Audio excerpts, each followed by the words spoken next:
don't buy this.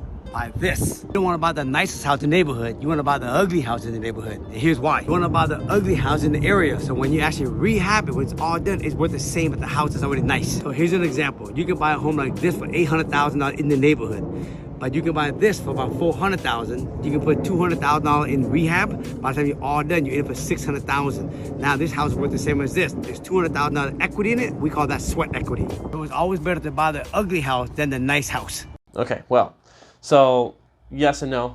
It depends on obviously the type of person. We have investors that will like to buy those old beat up properties because then they can flip them, and then they can usually, the tenants are older, they can usually get the new tenants in there, get it super nice, and then they can make a huge profit off of those properties. But then we have a lot of investors as well that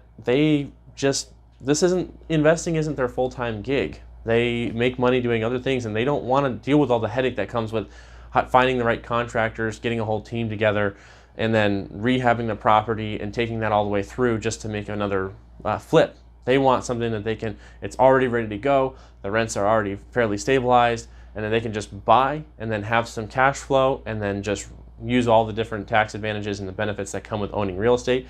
It's not really one of those things where you can say this is definitely better, this is definitely worse. It really just depends on who you are, what your goals are, what you want to do. Honestly, if you don't have a team of contractors, of handymen, of all the different people that are there, and you have a system down, sometimes it's actually not worth it to buy the beat up, ugly property, because you might end up losing more money if you don't know what you're doing, as opposed to just buying a stabilized property. On the other hand, yes, it definitely can be very, very profitable to buy this if you know what you're doing and if you have the right team in place. Nice house.